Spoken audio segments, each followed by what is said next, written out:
नमस्कार दोस्तों, स्वागत है हमारे चैनल में। आज हम मगध साम्राज्य पर शासन करने वाले वंशों को ट्रिक के माध्यम से देखेंगे। साथ ही भारत में बाहरी आक्रमणकारी और साथ ही गुप्त वंश या गुप्त साम्राज्य और वर्धन वंश या पुष्यभूति वंश तक 544 BC से 668 AD तक 1212 वर्षों के वंशों को ट्रिक के माध्यम से देखेंगे। यहाँ ईसा पूर्व या BC का मतलब बिफोर क्राइस्ट और ईस्वी या AD का मतलब एनो डोमिनी है। चलिए वीडियो शुरू करते हैं। वह ट्रिक है हसीन माशूका के साथ BSP के गांव गए। ट्रिक आपको कैसे याद करनी है? कोई हसीन माशूका है तो हसीन माशूका के साथ BSP के बहुजन समाजवादी पार्टी के संस्थापक काशीराम जी हैं और काशीराम जी का एक गांव भी है, तो हसीन माशूका के साथ BSP के गांव गए। ट्रिक बहुत ही आसान है, बस आपको रिलेट करना है।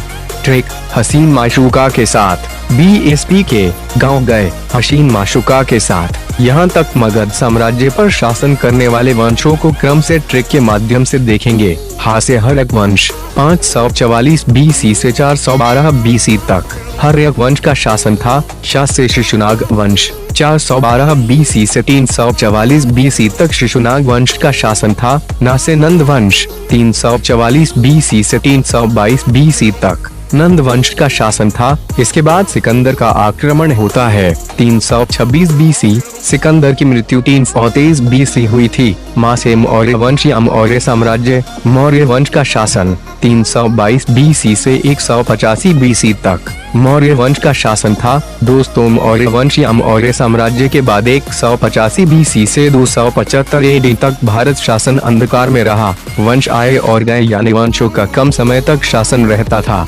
शासन स्थिर नहीं रहा, विदेशियों या बाहरी आक्रमण भी हुए। शास्य शुंग वंश शुंग वंश का शासन 185 BC से 73 BC तक शुंग वंश का शासन था। कसे कण्व वंश का शासन 73 BC से 30 BC तक कण्व वंश का शासन था। कण्व वंश का लगभग 45 वर्ष तक शासन रहा। 7 से सातवाहन वंश का शासन 30 BC से 250 AD तक सातवाहन वंश का शासन रहा। दोस्तों, सातवाहन वंश के शासन काल का हमें यही टाइम पीरियड मिला है। कुछ किताबों में सातवाहन वंश का शासन काल का समय अलग मिल सकता है। सातवाहन वंश के समकालीन भारत में बाहरी आक्रमणकारी या विदेशियों के आक्रमण हुए थे। B से बैक्टीरियन या हिंद यवन आक्रमण, H से शक आक्रमण, P से पहलव आक्रमण, K से कुषाण आक्रमण। इसके बाद गा से गुप्त वंश का शासन 275 AD से 549 AD तक गुप्त वंश का शासन था। वा से वर्धन वंश या पुष्यभूति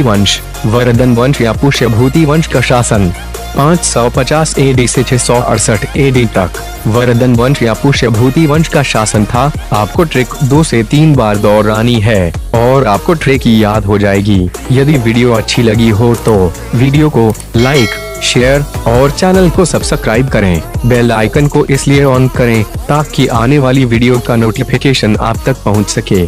धन्यवाद।